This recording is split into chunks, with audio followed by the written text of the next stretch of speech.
الحمد لله وكفى وسلام على عباده الذين اصطفى أما بعد فأعوذ بالله من الشيطان الرجيم بسم الله الرحمن الرحيم أذن للذين يقاتلون بأنهم ظلموا وإن الله على نصرهم لقدير صدق الله العظيم سو بار سوارا ہے ہم نے اس ملک کے گیسے برہم کو سو بار سوارا ہے ہم نے اس ملک کے گیسے برہم کو یہ اہل جنوب بتلائیں گے کہ ہم نے دیا ہے عالم کو محترم مکرم صدر انجمن اور حاضرین مجلس آج میری تقریر کا موضوع جنگ آزادی میں علماء کرام کا کردار ہے دوستو مجھے سمجھ میں نہیں آ رہا ہے کہ میں کہاں سے شروع کروں اور کہاں پر ختم کروں اور ہندوستان کی داستان بہت طویل ہے میں حیران و پریشان ہوں کہ اس مختصر اور قلیل وقت میں اس طویل نابھرت موضوع پر کس طرح گفتگو کروں پھر بھی جہاں تک ہو سکے کچھ موٹی موٹی باتیں بیان کرنے کی کوشش کروں گا جب ہم ٹھنڈے دماغ سے ہندوستان کی تاریخ پر گہرائی سے نگاہ ڈالتے ہیں تو یہ بات روز روشن کی طرح آیا بیا ہو جاتی ہے اسی ہندوستان کے اندر 950 سال تک مسلمانوں کی حکومت رہی جس میں نہایت فراخدلی سے لوگ اپنے اپنے مذاہب پر عمل کرتے رہے اور خوشحالی کی زندگی گزر کرتے رہے کسی کے دل میں کوئی جھگڑا نہیں تھا سب لوگ پیار محبت سے ملے جلے رہتے تھے اور ایک دوسرے کے ساتھ دیتے تھے اور سارے لوگوں کو اپنے مذاہب پر عمل کرنے کا پورا حق تھا اور پوری طرح کی آزادی بھی تھی لیکن جب ہم تاریخ پہ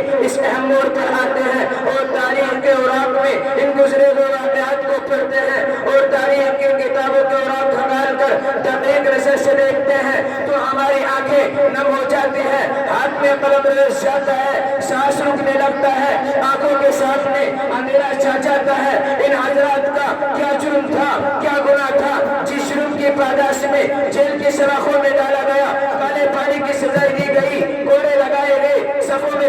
کھڑے کر کے گولی ماری گئی پھانسی کے تختے پر چڑھائے گئے اس کو مختصر طور پر یوں سمجھ لیجیے جب یہ انگریز ملعون بدبخت کا دور آیا اس وقت سے ہندوستان کے مسلمانوں کو برباد کرنے میں کوئی کسر نہیں چھوڑی اس انگریز کی حقیقت کو پہچانو یہ ہماری نسلوں کا دشمن ہے یہ ہمارے دین کا دشمن ہے یہ ہمارے ایمان کا دشمن ہے آج ان کی ظاہری ترقی دیکھ کر ہم سمجھتے ہیں کہ وہ کسی معاصر قوم کا نام ہے یہ کوئی معاصر قوم نہیں ہے یہ ایک غیر معاصر قوم کا نام ہے جس نے افریقہ کو برباد کر کے رکھ دیا جن کی وجہ سے آج افریقہ میں چوری زنا شراب نوشی ڈکیتی کے سوا کچھ نظر نہیں آتا یہ وہ ظالم قوم ہے جس نے دنیا سے خلافت عثمانیہ کو ختم کیا تھا جو خلافت عثمانیہ ساری دنیا کے اوپر دین اسلام کا نور پھیلا رہی تھی اور میرے شریفین سے لے کر یورپ تک جس خلافت کا اقتدار پھیلا ہوا تھا اس عظیم خلافت کو ملعون انگریز نے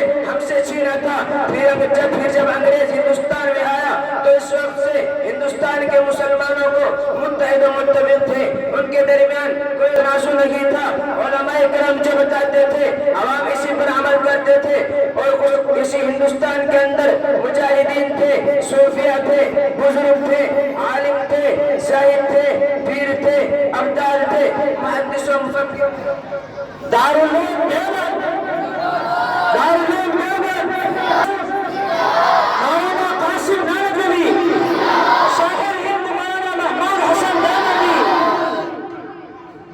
مولانا حافظ ضامن شریف رشید احمد رنگوہی مولانا ابوالکلام آزاد مولانا حسرت موہانی دارالعلوم دیوبند قاسم العلوم مدرسہ قاسم العلوم قاسم العلوم 15 اگست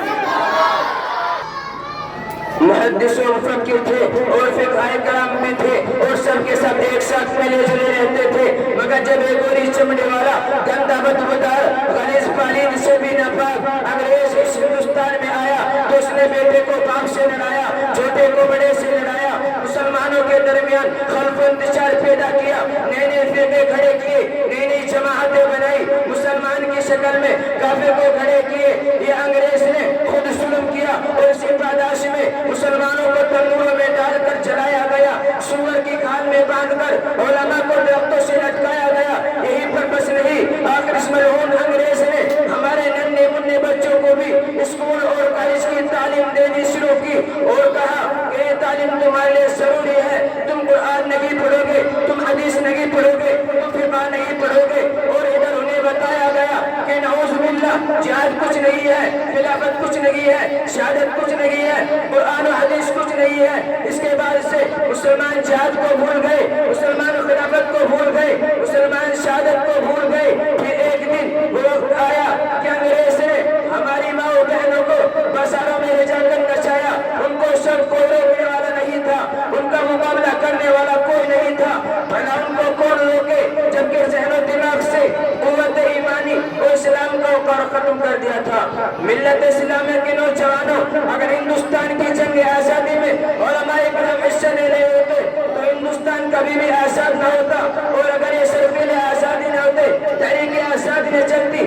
تحریک بالاکوٹ نہ چلتی، تحریک رشید رومان نہ چلتی، تحریک خلافت بھی نہ چلتی، ہندوستان چھوڑو تحریک بھی نہ چلتی۔ 1857 کی جنگ آزادی میں 2 محاذ بنائے گئے، ایک محاذ امدالہ پر جس کی قیادت حضرت مولانا جعفر تھانے سری کے پاس تھی، دوسرا محاذ شاملی پر جس کی قیادت حضرت حاجی امداد اللہ مہاجر مکی تھانے کے پاس تھی۔ اس جنگ میں بڑے بڑے علماء و صلحاء شہید و زخمی ہوئے، اس جنگ میں حضرت مولانا قاسم نانوتوی بھی زخمی ہوئے، اس جنگ میں حضرت گنگوہی بھی زخمی ہوئے، اس جنگ میں حافظ شامل شہید ہوئے۔ اس جنگ آزادی میں تقریباً 2 لاکھ مسلمان شہید ہوئے، جن میں 51,000 علماء کرام تھے۔ سندھ دہلی میں 500 علماء کو پھانسی کے پھندوں پر لٹکا دیا گیا۔ یہی پر بس نہیں، پھانسی کے پھندوں پر لٹکا دیا گیا، جس کا افراد غیر مسلم بھی کرتا ہے، جس کا نام تامسن ہے۔ تامسن کہتا ہے دہلی کی چاندنی چوک سے لے کر خیبر تک کوئی ایسا درخت نہ تھا جس پر علماء کی گردنیں لٹکی ہوئی ہو، جس پر علماء کی گردنیں لٹکی ہو۔ اور تامسن آگے کہتا ہے علماء کے جسموں کو تانبے سے داغ دیا گیا، علماء اکرام بری طرح مارے گئے۔ لاہور کی شاہی مسجد جس کے ذہن میں انگریز نے پھانسی کا پھندا بنایا تھا، اس میں ایک دن میں 80 علماء کو پھانسی دی جاتی تھی۔ اور تامسن آگے اس طرح بیان کرتا ہے جب میں دہلی میں اپنے خیمے میں گیا تو مجھے مردار کی بدبو محسوس ہوئی، تو میں خیمے کے پیچھے چلا گیا تو دیکھتا کیا ہوں کہ آگے کے انگارے دہک رہے ہیں، اور 40 علماء کو قبروں ڈال کر ان انگاروں پر ڈال دیا گیا۔ اسی دوران 40 علماء کو اور لائے اور میرے سامنے ان کے کپڑے اتارے گئے۔ پھر انگریز نے ان سے کہا کہ مولویوں، جس طرح ان 40 کو پکایا گیا ہے اسی طرح تمہیں پکا دیا جائے گا، بچنا ہے تو تم میں سے ایک آدمی کہہ دے 1857 کی جنگ آزادی میں ہم شریک نہیں ہیں، ابھی تمہیں ہم چھوڑ دیں گے۔ وآخر الدعوانا